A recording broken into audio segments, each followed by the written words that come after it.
என் அன்பு மாணவர்களுக்கு வணக்கம். இது உங்கள் சரவணகுமார் சார். இன்னைக்கு கிளாஸில் நம்ம என்ன பார்க்க போகிறோம்னா டே 5க்கு உண்டான சேலஞ்ச் வந்து பார்க்க போகிறோம். ஆல்ரெடி டே 4 வரைக்கும் இருக்கிறத நீங்கள் முடிச்சிருப்பீங்க.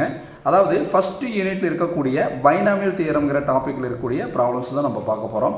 அதில் வந்து என்னென்னா 3 மெத்தட் வந்து ரொம்ப இம்பார்ட்டன்ட் மெத்தட். அதெல்லாம் நம்ம பார்க்கக்கூடிய ஒரு மெத்தட் வந்து என்னென்னா மிடில் டேர்ம். இப்போ மிடில் டேர்ம் கண்டுபிடிக்கிறதுக்கு நமக்கு என்னென்ன ஃபார்முலாலாம் யூஸ் ஆகுதுன்னா இந்த 3 ஃபார்முலா நம்மளுக்கு யூஸ் ஆகுது. First formula general term. இந்த ஜென்ரல் டேர்மோட ஃபார்முலா என்னென்னா TR+1 = NCR capital X power N - R A power R.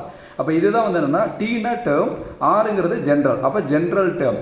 அப்போ TR+1 = NCR capital X power N - R A power R. இதுதான் வந்து ஜென்ரல் டேர்முங்கிற டேர்ம் வந்து நம்மளுக்கு வந்து இங்கே யூஸ் ஆகுது.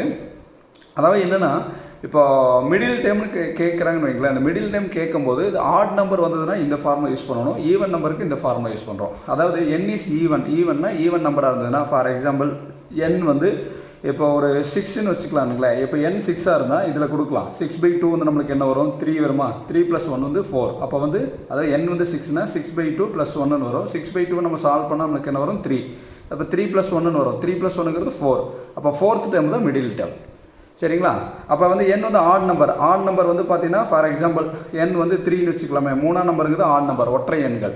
அப்போ 3ன்னு இருந்ததுன்னா நம்ம எப்படி எழுதணும்? இந்த ஃபார்முலா யூஸ் பண்ணணும். n+1/2 and n+3/2. Even number வந்ததுன்னா ஒரு மிடில் டேர்ம் வரும், ஆட் நம்பர் வந்ததுன்னா 2 மிடில் டேர்ம் வரும். ஃபார் எக்ஸாம்பிள் பாருங்கள், n வந்து 3ங்கிறது ஒற்றை எண்கள், அதான் ஆட் நம்பரா. இப்போ இந்த ஃபார்முலா கொடுக்கலாம். n இருக்கிற இடத்துல என்ன கொடுக்கலாம்? 3. அப்போ 3+1/2 அண்டு அப்புறம் என்ன கொடுக்கலாம்? n இருக்கிற இடத்துல 3 கொடுக்கலாமா? 3 + 3/2. அப்போ n-க்கு வந்து 3 + 1 வந்து என்ன? 4. அப்போ என்ன வரும்? 4/2ன்னு வரும். இங்கே என்ன வரும்? 6/2ன்னு வருமா? அப்போ 4/2ங்கிறது நம்மளுக்கு என்னென்ன? செகண்ட். 2 அண்டு 6/2ங்கிறது என்ன? தேர்டு. அப்போ second term and third term are middle term. Middle term வந்து 2 மிடில் டேர்ம் இருக்குது. என்னென்ன? செகண்ட் டேர்ம் இருக்குது, தேர்ட் டேர்ம் இருக்குது. அப்போ செகண்ட் டேர்ம் தேர்ட் டேர்ம்ங்கிறது மிடில் டேர்ம். இப்போ இந்த சம் எடுக்கும்போது நம்மளுக்கு எவ்வளோ வந்தது? மிடில் டேர்ம் 4ன்னு வந்ததா? இப்போ 4ன்னு வரும்போது நம்ம இந்த TR+1ங்கிறது ஜென்ரல் டேர்ம். இப்போ வந்து 4th டேர்மை கண்டுபிடிக்கும் போது ஆருக்கு பதில் என்ன கொடுத்து 3 கொடுக்கணும். 3 கொடுத்தா தான் 4 வரும். 3 + 1 தான் 4. புரியுதுங்களா? அதே மாதிரி இங்கே செகண்ட் டேர்ம் வேணும்னா அந்த ஆருக்கு பதில் என்ன கொடுத்தா வந்து செகண்ட் டேர்ம் வரும்? ஆல்ரெடி 1 இருக்குது, நம்ம இன்னொரு 1 மட்டும் கொடுத்தா போதும். 1 + 1 தான் செகண்ட் டேர்ம். இது தேர்ட் டேர்ம்னா ஆருக்கு பதில் 2 கொடுக்கணும். இதெல்லாம் வந்து நம்ம ப்ராப்ளம் சால்வ் பண்ணும்போது கொஞ்சம் கிளியராக பார்க்கலாம். அதனால் மிடில் டேர்முக்கு வந்து இந்த 3 ஃபார்முலா யூஸ் ஆகுது. ஜென்ரல் டேர்ம் ஃபார்முலா, ஈவன் நம்பரை இந்த ஃபார்முலா யூஸ் பண்ணணும், ஆட் நம்பரை இந்த ஃபார்முலா வந்து யூஸ் பண்ணணும். அப்போ வந்து இப்போ வந்து 1 மார்க்ஸ் கொஸ்டினில் கூட கேட்கலாம். ஈவன் நம்பர் வரும்போது எவ்வளோ மிடில் டேர்ம் வரும்? ஒரே ஒரு மிடில் டேர்ம் வரும். ஆட் நம்பர் வந்து எவ்வளோ மிடில் டேர்ம் வரும்? 2 மிடில் டேர்ம் வரும். சரிங்களா? இப்போ இதில் மிடில் டேர்ம் கண்டுபிடிக்க சொல்லி ஒரு 9 ப்ராப்ளம் கொடுத்துருக்கேன். இதெல்லாமே ஆல்ரெடி போர்டு எக்ஸாம் கொஸ்டின்ஸில் வந்து நிறைய தடவை கேட்டக்கூடிய ப்ராப்ளம் தான் உங்களுக்கு நான் கொடுத்துருக்கேன். சரிங்களா? இப்போ இதில் இருக்கக்கூடிய ப்ராப்ளத்தெல்லாம் வந்து நம்ம கரெக்டாக வந்து நம்ம ஒர்க் அவுட் பண்ணி பார்க்கணும். ஃபார் எக்ஸாம்பிள் ஒரு ப்ராப்ளத்துக்காக வந்து பாருங்கள், ஒரு சாம்பிளுக்கு நாங்கள் எடுத்து காமிச்சிட பாருங்கள். இந்த ஃபஸ்ட்டு ப்ராப்ளம் எடுக்கிறேன் பாருங்கள். x⁴ - 1/x³ 14 கொடுத்துருக்காங்களா? கொடுத்துருந்தாங்கன்னா இது வந்து என்னென்னா X + A n இப்படி எழுதிக்கணும். இது ஈக்குவேட் பண்ணி காமிக்கணும். X இருக்கிற இடத்துல என்ன இருக்குது பாருங்கள். X இருக்கிற இடத்துல என்ன இருக்குன்னு பாருங்கள். x⁴ அது எழுதிக்கலாம். இப்போ A இருக்கிற இடத்துல என்ன இருக்குது பாருங்கள்.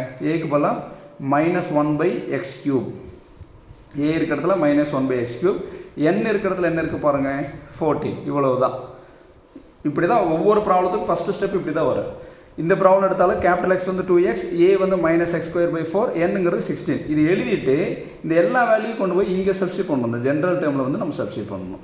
பாருங்கள், என்னோட வேல்யூ இங்கே இருக்குது, Xோட வேல்யூ இங்கே இருக்குது, ஏனோட வேல்யூ இங்கே இருக்குது. எல்லாத்தையும் சப்ஸ்டிட் பண்ணோம்னா சப்ஸ்டிட் பண்ணிவிட்டு அப்புறம் மிடில் டேர்ம் கண்டுபிடிக்கிறதுக்கு இந்த ஃபார்முலா யூஸ் பண்ணி சிம்பிளிஃபை பண்ணால் நமக்கு ஆன்சர் வந்துடும்.